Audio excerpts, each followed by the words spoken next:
सम्मानित मुल्क के मालिकों, मैं बौद्ध भिक्षु सुमित रतन इस समय पहुंचा हुआ हूं भारत के बहुत ही ऐतिहासिक जनपद में, जिसे महाराजगंज कहते हैं।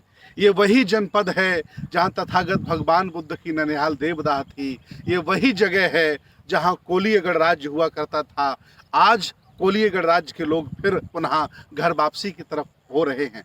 ये वो जगह है जहां मैं खड़ा हूं, इसे रोहिणी नदी कहा जाता है। आप भारतीय इतिहास उठा के देखेंगे, भगवान बुद्ध के दर्शन को पढ़ेंगे तो आपको पता चलेगा कि तथागत भगवान बुद्ध का एज सिद्धार्थ जो महाविनिष्क्रमण हुआ था वो इसी पानी के विवाद के लेकर के हुआ था। यही वो रोहिणी नदी है। आज हम सभी लोग महाराजगंज के सभी जिंदा जागरूक लोगों के साथ, ये सभी हमारे उपासकगण हैं, ये बौद्ध भिक्षुगण हैं, हम सब लोग आज देवदाह भ्रमण के लिए, आज रामग्राम का भ्रमण करने के लिए निकले हैं। रास्ते में हम लोगों को रोहिणी नदी मिली तो प्रयास किया गया कि दुनिया के बौद्धों को, अम्बेडकरवादियों को और समतावादी विज्ञानवादियों को ये दिखाया जाए कि वो रोहिणी नदी आज भी अस्तित्व में है। 2500 वर्ष पुरानी घटना को लेकर के लोगों में संशय बना रहता है, लेकिन मैं आज भी बता दूं कि वही रोहिणी नदी जहाँ शाक्यों और कोलियों में आपस में विवाद हुआ था पानी को लेकर के, जिसको लेकर के सिद्धार्थ ने महाविनिष्क्रमण गृह त्याग किया था और वो बुद्ध बन करके, प्रकाश बन करके पूरे एशिया को ही नहीं पूरे विश्व को प्रकाशित करने का काम कर रहे हैं। आज दिन तक उनके दर्शन, उनके सिद्धांतों की और उनके आदर्शों की पूरी दुनिया में चर्चा होती है और बहुत बड़ी आबादी पूरी दुनिया की बुद्ध के दर्शन, उनके विचारों पर चलती है। आज मैं इस नदी पर आकर के अपने आप को गौरवान्वित महसूस कर रहा हूँ, उस रोहिणी नदी में आकर के जहाँ तथागत भगवान बुद्ध ने पानी के बंटवारे को लेकर के जब आम सहमति नहीं बनी शाक्य और कोलियों में, तो उन्होंने गृह त्याग करने का निर्णय लिया और एक शाक्य समिति के द्वारा उन्हें घर त्यागने का निर्णय सुनाया गया। उन्होंने उस निर्णय को सही स्वीकार किया और घर से निकल करके वो सोतपन्ना, सरगदागामी, अनागामी, अरहत सम्यक संबुद्ध बने और पूरी दुनिया को दर्शन दे करके, एक मुक्ति का मार्ग दे करके हम सब लोगों का कल्याण करके चले गए। मैं चाहता हूं सभी लोग बारी बारी से आप अपना नाम तेजी से बता दें ताकि लोग जानें कि आप कहाँ के रहने वाले हैं, आपका क्या नाम है, बताइए। देश के सभी सम्मानित नागरिकों को मेरा सादर अभिवादन। मेरा नाम श्रवण पटेल बौद्धाचार्य है। मैं कोली कुल का हूँ, महाराजगंज जनपद का रहने वाला हूँ। तथागत भगवान गौतम बुद्ध के दर्शन को, बाबा साहब के सिद्धांतों को का पालन करते हुए आज हमें बहुत खुशी है कि इस महाराजगंज की पावन धरा पर पूज्य भंते सुमित रतन जी अपने संघ के साथ आए हुए हैं। हम इस धरा पर आपका अभिनंदन करते हैं, वंदन करते हैं, स्वागत करते हैं।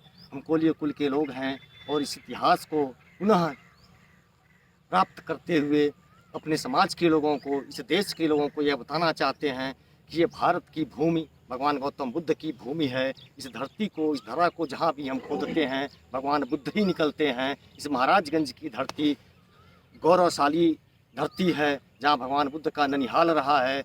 जो आज जहाँ हम खड़े हैं ये रोहिणी नदी है। इस रोहिणी नदी के जल के बंटवारे के नाते ही जो विवाद हुआ कोली और शाक्य वंश के लोगों में, इसी के नाते तथागत भगवान गौतम बुद्ध ने विवादों से दूर रहते हुए वहाँ निष्क्रमण का कार्य संपादित किए थे और देश और दुनिया को एक नई दिशा और दशा दिए थे। बहुत बहुत धन्यवाद आदरणीय पटेल साहब। आप आदरणीय उपासक जी जल्दी अपना नाम बताइए। एस पटेल, पंचशील सभा का मैं संयोजक हूँ, जनपद महाराजगंज का रहने वाला हूँ। ये महाराजगंज ऐतिहासिक जनपद जो महाराजगंज तथागत गौतम बुद्ध के नाना के नाम पर पड़ा।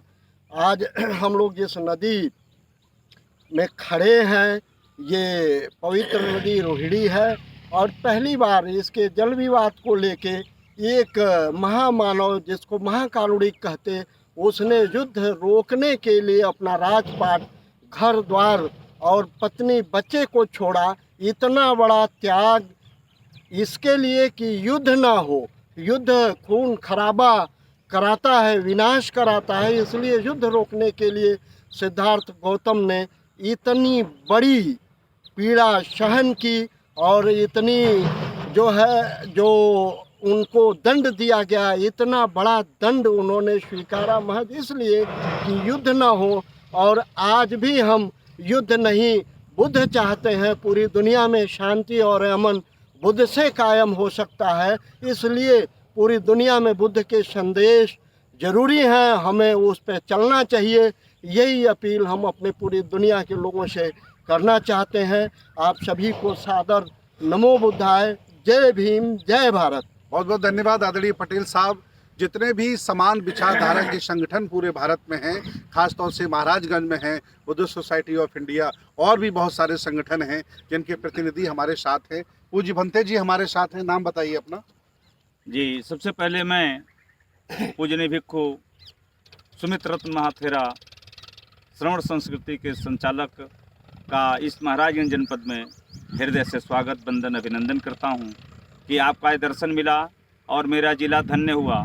निश्चित तौर से मुझे भंते गुड़ सागर थाहा कहते हैं और मैं गुरु जी के साथ रहकर समाज सेवा में दिन रात रत रहता हूँ। सबका मंगल हो, सभी सुखी रहें। बहुत बहुत धन्यवाद। इसी के साथ मैं आपको दिखाना चाहता हूं कि आप देखें कि पानी का प्रवाह, जिस पानी के प्रवाह को लेकर के, विवाद को लेकर के गौतम ने घर अपना छोड़ा था, वो आज भी पानी बह रहा है। आप देख सकते हैं, मैं लंबी एरिया तक आपको पूरा दिखाना चाहता हूँ। आप देख सकते हैं ये पूरी रोहिणी नदी की धारा है, और आप देखें ये पूरा रोहिणी नदी का धारा। ये चारों तरफ चले जाइए, पीछे देखिए पुल है जहाँ से आवागमन है। और इस जनपद का नाम जो महाराजगंज रखा गया है वो महाराज अंजनी के नाम से, जो तथागत बुद्ध के नाना हैं उनके नाम से रखा गया है। ये सभी महाराजगंज के राजा महाराजा हैं जो बुद्ध की संस्कृति, उनको दर्शन को फैलाने के लिए पूरा दिन रात लगे हैं। वीडियो बहुत बड़ा हो रहा है, क्योंकि आप लोगों को देखना है, सब्सक्राइब करना है और जन जन तक पहुंचाना है। मैं चाहता हूं कि आप कभी भी महाराजगंज आएँ तो रोहिणी नदी जरूर देखें, क्योंकि इस नदी को देख करके आपको अपनी विरासत, अपने इतिहास की जानकारी होती है। बहुत बहुत धन्यवाद, बहुत बहुत साधुवाद।